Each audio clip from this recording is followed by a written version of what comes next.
Rimbaud du Maghreb, le Voltaire arabe, le poète national de Tunisie, il est considéré comme le pionnier du romantisme en Afrique du Nord et l'un des plus grands poètes arabes du XXe siècle. Poète de la liberté, de la révolte, de l'amour, de la solitude, de la souffrance et du beau, il est l'une des figures les plus importantes de la littérature arabe moderne. Des thèses, des sculptures, des timbres, des billets et des films lui ont été consacrés. Ses vers ont été interprétés par les plus grands noms de la musique arabe, ils ont été immortalisés dans l'hymne national tunisien et scandés par tous les révolutionnaires tunisiens de 2011. C'est Aboul Qassem Chebbi, la voix du peuple, le génie précoce, mort subitement à l'âge de 25 ans, alors en pleine ébullition littéraire. Alors Aboul Qassem Chebbi est né dans une famille d'intellectuels en 1909 dans l'actuel Tozeur, une ville nichée dans le Sahara tunisien. Alors il reçoit une éducation traditionnelle dès l'école primaire où il fréquente différentes écoles coraniques parce que son père était qadi, donc il le suivait selon les villes où il était nommé. Alors Chebbi parcourt donc la Tunisie dès son plus jeune âge et c'est une période durant laquelle il développe son sens contemplatif. En 1920, l'adolescent Chebbi entre à la célèbre université Zitouna de Tunis pour ses études secondaires où il continue son éducation religieuse et où il lit les écrivains arabes classiques dont Taha Hussein, Khalil Gibran ou encore El-Moutanabbi. Il écrira ses premiers poèmes dès l'âge de 14 ans. Vers la fin de sa scolarité en 1927, il fréquente assidûment les bibliothèques de la Khaldounia, la première école moderne de Tunisie, mais aussi les clubs littéraires, le foyer arabe et l'association des anciens élèves du collège Saddeqi. C'est dans ces endroits où il découvrira les auteurs occidentaux, notamment les romantiques. Parmi ses influences occidentales, on compte Lamartine, Goethe, Chateaubriand, Hugo, Musset ou encore Nerval. Alors, en revenant sur son parcours traditionnel, Chebbi critiquera plus tard dans son journal ce qu'il appelle être un enseignement sclérosé. Il s'indignera dans un poème « Vous ne dites plus rien, protecteur de la religion. Vous dormez profondément alors que le torrent avance.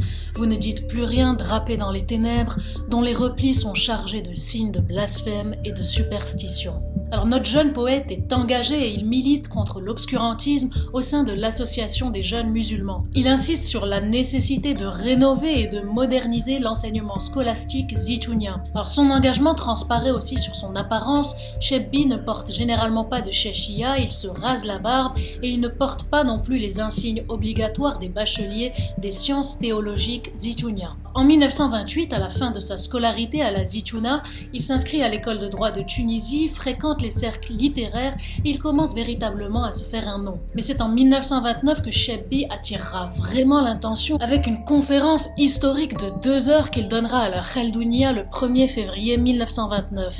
Elle sera d'ailleurs éditée en un livre qui remportera un succès fou. Du haut de ses 20 ans, il se révèle être un aussi brillant poète qu'intellectuel, débatteur et critique.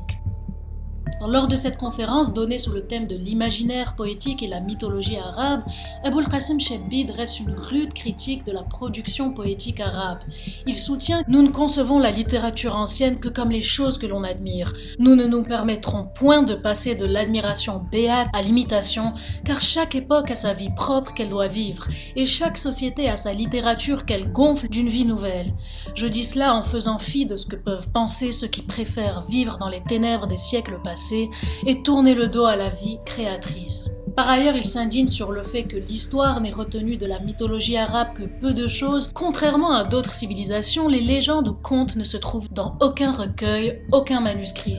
Ils restent dispersés dans différents ouvrages ou sont transmis par la tradition orale, au point que les rassembler serait très difficile. Alors, durant cette conférence, Chebbi a également dénoncé le fait que les Arabes, je cite, n'avaient d'expression de la beauté que celle de la femme et il leur reprochait qu'au lieu de la placer sur un piédestal et de la voir d'un regard noble et sacré, à l'exemple des artistes grecs qui en firent leur muse, le poète arabe ne l'évoque qu'en tant qu'objet de son désir et de sa convoitise charnelle.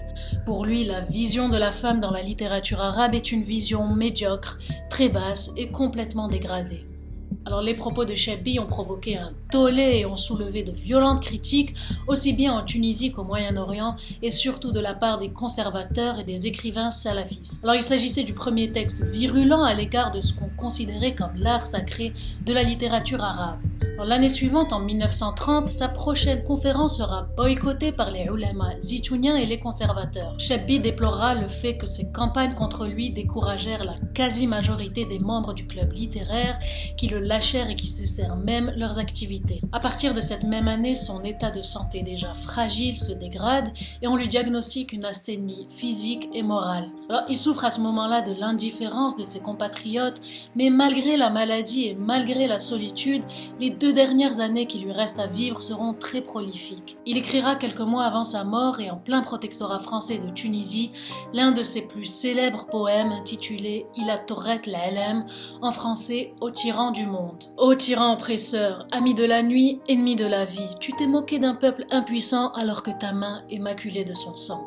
Il faut savoir que bien qu'ayant été élevé dans un arabe littéral et bien qu'ayant été un grand lecteur de poésie arabe classique, Aboul Qassem Chebbi était avant tout le poète du peuple qui appréciait le dialecte populaire tunisien. Il bouleverse donc les codes et s'exprime dans un langage nouveau qui rompait avec une tradition séculaire. Il déclara d'ailleurs à propos des écrivains tunisiens partisans de l'arabe classique: « Ils sont prisonniers d'un grand nombre de clichés et de contraintes poétiques qui les forcent à imiter les anciens. Ils écrivent une langue qui n'est pas la leur. Le poète s'appartient à lui-même, il se soumet à la vie et non à ce que lui dictent les hommes. » Au total, Chebbi laissera 132 poèmes et des articles parus dans les plus prestigieuses revues de Tunisie et du Moyen-Orient. Il mourra malheureusement d'une myocardite à 25 ans avant de pouvoir faire éditer son recueil de poèmes qui ne paraîtra que 21 ans plus tard.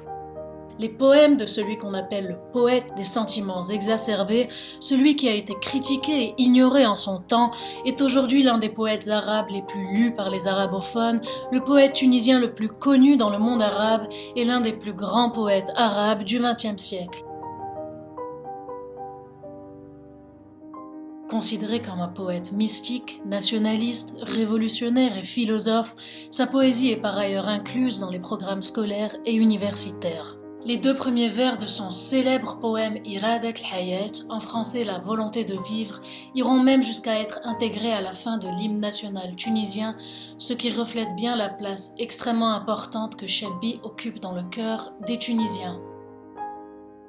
Lorsqu'un jour le peuple veut vivre, force est pour le destin de répondre, force est pour les ténèbres de se dissiper, force est pour les chaînes de se briser.